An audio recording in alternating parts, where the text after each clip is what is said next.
Hello, everybody. You can call me Hunch. I got a banger for you today, boys. Actually, it's not. It's actually lame. But I just keep churning out the content for your brains. I hope you understand me. None of this is financially advice. This is purely for entertainment and educational purposes. We're going to be talking about Trac. Sovryn's popping off just like we predicted. We're going ham. Let's talk about it. Shut that off for you guys. We have a little less intensity. Okay, so let's talk about Trac. Okay, here we go. Listen to this quote. I agree with this wholeheartedly. One of the most reputable projects in crypto with the street cred and VC ammunition is looking to acquire 500,000 Trac. Not $500,000. 500,000 Trac. Okay. Now, if we take out the calculator, okay? Let's take out the calculator. I know that there's 21 million Trac, okay?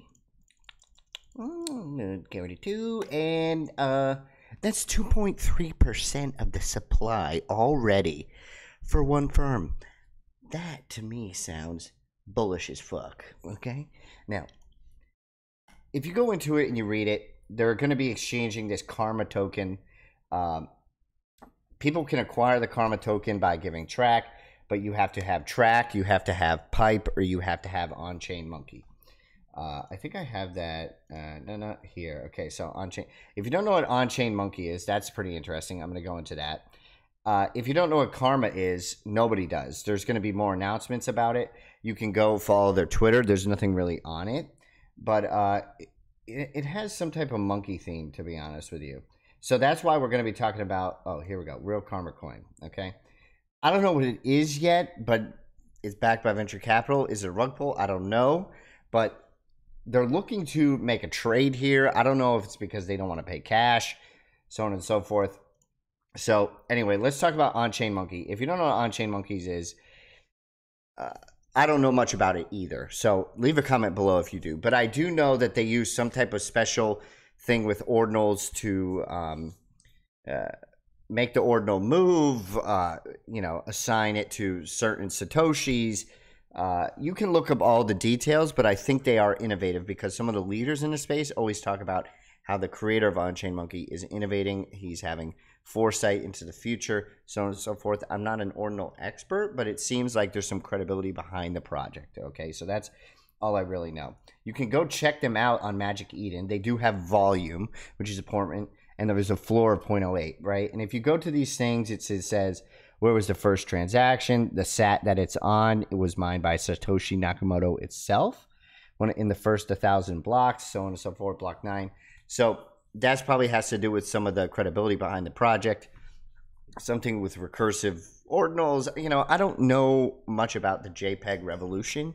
I just know that it increases the use of Bitcoin. But I definitely think this is a reputable project just based off everything I've seen. So why are they looking to acquire, right? They're going to use it to stake or stake tap when they get the airdrop from acquiring it, turn on an OCM into a validator on tap protocol. So what is OCM? What is tap protocol? I'm going to leave that up to you to decide. There's a lot to dig in here. It's hard to verify every point, right? I'm just bringing you the data as soon as I can. I'm not saying buy, I'm not saying sell, I'm not saying doing anything. I just want you to pay attention to what I'm saying so you can do your own research on every detail, right? What is OCM? What is a validator on tap protocol? What is Karma? What does the swap mean? What does the airdrop mean? So on and so forth, okay? It would be impossible to get every detail to you on time so you can beat the market if I told you every detail, right? It would just be impossible. So Trac is having a nice 16% pump today, and it looks like it's breaking out of this downward trend. Now, this reminds me of when I was talking about SOV the other day. You know, what is it going to do? Is it going to do something like that? I don't know. But this is, and this has been consistently my favorite project since like under 20 cents. I've been talking about this thing. I think reputable people are talking about it. Now, some people may disagree. Some people may say, the product has not been, Trac Core has not been released. Where is it? It's not open source, right? I mean, those are all risks. I agree. There's always going to be risks to a project. And so you got to pick the winners. And I actually said last week I would be consolidating because the BRC seems frothy. It seems like you know, we're overextended in too many different areas. Like, so I'm just saying, like, I'm in Ghosty, I'm in Trac. I think that's smart for me for a theoretical portfolio, but you do as you must. Now let's talk about SOV. As you can see, I drew these lines the other day, and I said, you know, if we can get up to this line up here at the top, I think, and we can stay above it, I think we're in good shape. We kind of did exactly what I thought we were going to do. We came down into a wedge, we popped up, we stayed on here, and now we're going again. So why is this happening? Sovryn is going to talk about some type of thing they've released to make side chains, make layer 2s.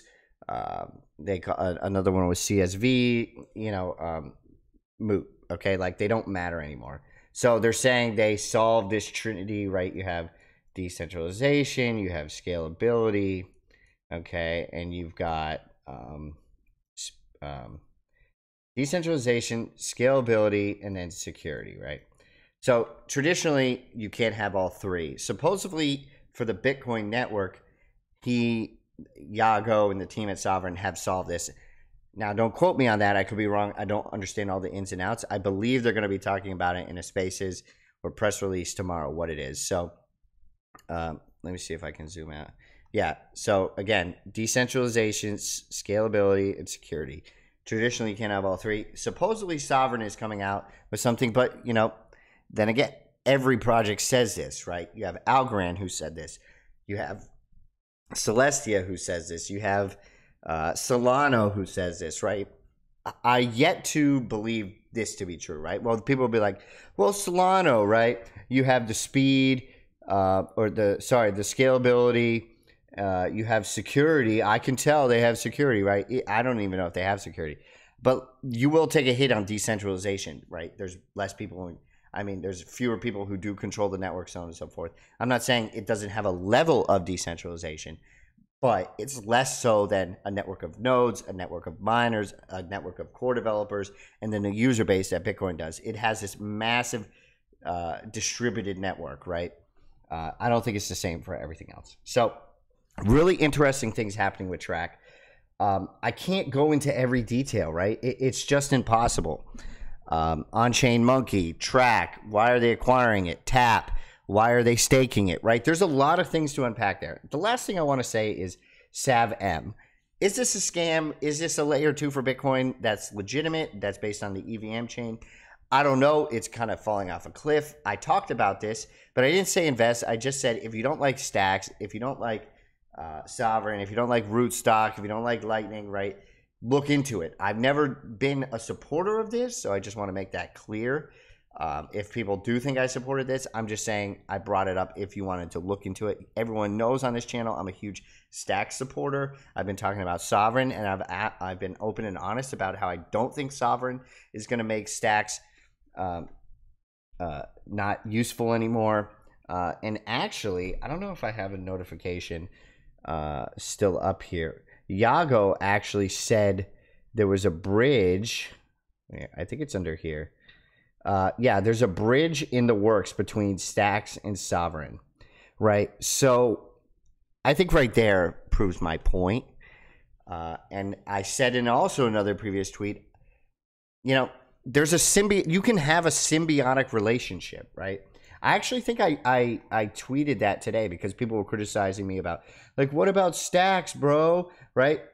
I said, it's not like that I like Sovryn more than Stacks DeFi. It's that I like all Bitcoin DeFi. Stop being wimps. Do you want to make it or not? Okay? I firmly stand. Like, I am not one of those YouTubers who talk about a new project every single day. I like bash you over the head repeatedly about the things that I talk about. Do I not? If I don't, comment below. Okay, I talk about Stacks. I talk about Arcadico. I talk about Alex. I talk about Sovryn. I talk about Bitcoin DeFi. I talk about Trac. I talk about Ghosty. And sometimes I've brought up things that I think are cute, right? That was not in my main thesis, like One Cat or I don't know if there was another gaming project. I think that's like pretty much it. I literally talk about the same things every single time. So if you want to criticize me about talking about other things other than Stacks DeFi, go ahead. But I'm pretty sure I'm the most consistent turd cryptocurrency influencer on the internet, okay? Not financial advice, all right? Everyone always says mint layer. I'm trying to do research on mint layer, but they make it impossible to buy mint layer in the US. I don't know why. You would need a VPN, so on and so forth. Anyway, I think that's it. I think that's all we're going to talk about. GG's. Good luck. Godspeed. I'll talk to you soon. We need the fight music back on, don't we?